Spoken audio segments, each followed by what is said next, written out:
कराची में सोने के कारोबार से वाबस्ता कामरान टिसूरी सिंध का 34वां गवर्नर बनकर जीत गया और एमक्यूएम हार गई। बुनियादी वजह यह है कि टिसूरी भी फरोग नसीम की तरह एक खुफिया एजेंसी के लिए काम करता है और इसका भी महाजिर जमात से कोई ताल्लुक नहीं। ताहम भाई लोगों ने फरोग नसीम की तरह कामरान टिसूरी को भी एमक्यूएम के कोटे में फिट करवाया है, जिस पर इसमें फूट पड़ गई है। सिंध के गवर्नर का मनसब रवां साल अप्रैल से खाली था। तहरीक इंसाफ के रहनुमा इमरान इस्माइल ने इमरान खान को पार्लियामेंट में अदम एतमाद के वोट के जरिए वजीर आजम के ओहदे से हटाए जाने के बाद इस्तीफा दे दिया था। अदम एतमाद की तहरीक में एमक्यूएम ने मुस्लिम लीग नून और पीपल्स पार्टी का साथ दिया था। एमक्यूएम को 2 वफाक की वजारतें दी गईं, जबकि गवर्नर के उम्मीदवार के लिए नसरीन जलील का नाम तजवीज़ किया गया था। एमक्यूएम के वफाकी वजीर फैसल सब्जवारी ने बताया था कि नसरीन जलील का नाम तरजीह की बुनियाद पर दिया गया था, जबकि दीगर उम्मीदवारों में एमक्यूएम के senior deputy convener Aamir Khan, साबिक मेयर वसीम अख्तर, किश्वर जहरा और आमिर चिश्ती शामिल थे। लेकिन अस्करी हल्कों ने नसरीन जलील की नामजदगी पर एतराज उठाया और इनका एक खत मंजर आम पर आया जो उन्होंने इंडियन हाई कमीशन को लिखा था। कराची ऑपरेशन के दौरान एमक्यूएम की जानिब से नसरीन जलील के दस्तखत से दुनिया के 50 से जायद सिफारत खानों को खत भेजे गए थे, जिनमें इंडियन सिफारत खाना भी शामिल था, जिसमें एमक्यूएम के कारकुनों की जबरी गुमशुदगी के बारे में आगही दी गई थी। जब नसरीन जलील से राब्ता किया गया कि इन्हें गवर्नर क्यों नहीं बनाया गया तो उन्होंने इस पर कोई भी तबसरा करने से इनकार कर दिया। एमक्यूएम पाकिस्तान ने रवां साल 11 सितंबर को कामरान टिसूरी की किस्मत का फैसला करने के लिए पार्टी की राब्ता कमेटी का इजलास बुलाया था और इन्हें पार्टी का डिप्टी कन्वीनर मुकर्रर किया गया। यह फैसला कन्वीनर डॉक्टर खालिद मकबूल सिद्दीकी की ज़ेर सदारत इजलास में किया गया था। इनकी बतौर डिप्टी कन्वीनर तैनाती मुतफ़क्का फैसला था और न ही इसे कबूल किया गया। इस इजलास में पार्टी के कई सीनियर रहनुमा गैर हाजिर रहे और बाद में इनमें से कई ने अपने तहफ़्फ़ुज़ात का इजहार किया था, लेकिन फिर भी इमरान सदर आरिफ अलवी ने टिसूरी की बतौर गवर्नर तैनाती की मंजूरी दे दी। दूसरी जानिब एमक्यूएम के तर्जुमान ने वाज़ेह किया है कि एमक्यूएम पाकिस्तान की जानिब से पहले मरहले में जो 5 नाम दिए गए थे, इनमें कोई पेशरफ्त ना हो सकी। चुनाचे मुशावरत से दूसरे मरहले में साबिक MNA अब्दुल वसीम और कामरान टिसूरी के नाम तजवीज़ करके वफाक को भेजे गए थे और यूं टिसूरी गवर्नर बन गए। याद रहे कि कराची की मारूफ सड़क ज़ैबुन्निसा स्ट्रीट पर टिसूरी गोल्ड की एक कदीम दुकान मौजूद है जो कामरान टिसूरी की फैमिली की मिल्कियत है। गोल्ड की तिजारत इनका फैमिली बिजनेस है जो कराची से लेकर हांगकांग तक फैला हुआ है। कामरान टिसूरी मनी चेंजर्स और रियल स्टेट के कारोबार से भी मुंसलिक रहे। सुप्रीम कोर्ट की जानिब से गैर कानूनी करार देकर मुनहदम की गई इमारत तजवरी हाइट्स में भी इनकी हिस्सेदारी थी।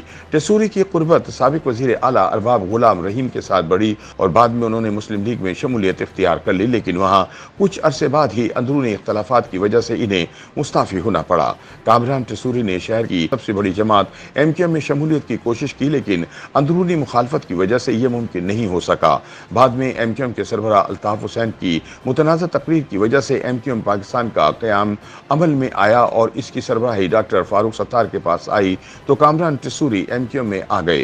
कराची में जारी ऑपरेशन की वजह से एमक्यूएम पाकिस्तान एक दुश्वार दौर से गुजर रही थी। कई रहनुमा और हमदर्दों ने दूरी इख्तियार कर ली या पार्टी छोड़ दी। कामरान टिसूरी ने माली तौर पर भी तंजीम की मावनत की। इसी अरसे में इन्हें राब्ता कमेटी में शामिल कर लिया गया। कराची के सूबाई हल्के PS 104 पर ज़िमनी इंतखाबात के लिए एमक्यूएम पाकिस्तान ने कामरान टिसूरी को टिकट दिया। उनका मुकाबला पाकिस्तान पीपल्स पार्टी के उम्मीदवार सईद गनी से था।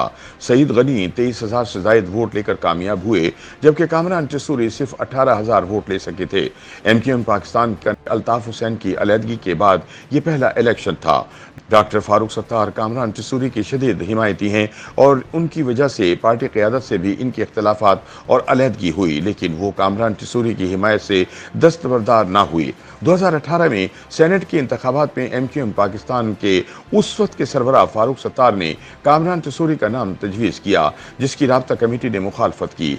बाद में एक हंगामी इजलास में 6 माह के लिए कामरान टिसूरी की रुकनीत मुअत्तल कर दी और इन्हें राब्ता कमेटी से ही निकाल दिया गया। डॉक्टर फारूक सत्तार ने बहादुराबाद से अलहदगी इख्तियार करके PIB कॉलोनी में अपना सियासी दफ्तर कायम कर लिया और कामरान टिसूरी समेत दीगर उम्मीदवारों को सेनेट के लिए नामजद कर दिया। सेनेट के इन इंतखाबात में MQM फरोग नसीम की सूरत में सिर्फ एक ही नशस्त हासिल कर सकी। यूं फारूक सत्तार और खालिद मकबूल सिद्दीकी की क़यादत में मुनक़सिम धड़ों में इख्तलाफात ने शिद्दत इख्तियार कर ली। इसलिए अब इसी टिसूरी को खालिद मकबूल की जानिब से गवर्नर बनवा देना हैरान कुन है और कहा जा रहा है कि शायद ये फैसला MQM के तमाम धड़ों को इकट्ठा करने की जानिब पहला कदम है। सीनियर तज्जियाकार मज़हर अब्बास कहते हैं कि MQM के धड़ों में इंज़माम की गुज़िश्ता 3 बरसों से कोशिशें जारी हैं। इनके मुताबिक गुज़िश्ता ज़िमनी इंतखाबात में भी एक बार यही कोशिश दोहराई गई, लेकिन बात कामरान टिसूरी तक आकर रुक जाती थी। इनके मुताबिक गैर सियासी लोग और कुछ अफसरों की कोशिशों और दबाव में आकर कामरान टिसूरी को वापस लिया गया है। मज़हर अब्बास कहते हैं कि लगता यह है कि कामरान टिसूरी को फारूक सत्तार की वापसी का टास्क दिया गया है। अगर टिसूरी और इनके पीछे जो लोग हैं वो किसी तरह फारूक सत्तार को वापस ले भी आए तो खालिद मकबूल सिद्दीकी या आमिर खान किसी एक की कुर्बानी देना होगी, जिससे लगता है कि MQM मजीद तकसीम दर तकसीम होती जाएगी। इनके मुताबिक इस तकसीम का बैरूनी फ़ायदा MQM लंदन और अंदरूनी फ़ायदा तहरीक इंसाफ और तहरीक लब्बैक पाकिस्तान को होगा। YouTube पर गूगली न्यूज देखने के लिए youtube.com की सर्च बार में गूगली न्यूज TV टाइप करें। गूगली न्यूज के पेज पर सुर्ख रंग के सब्सक्रिप्शन वाले बटन पर क्लिक करना ना भूलिए। YouTube पेज पर अपलोड होने वाली वीडियोस से बाखबर रहने के लिए बेल आइकन पर क्लिक कीजिए। आपको हर नई वीडियो के बारे में नोटिफिकेशन मौसूल हो जाएगा।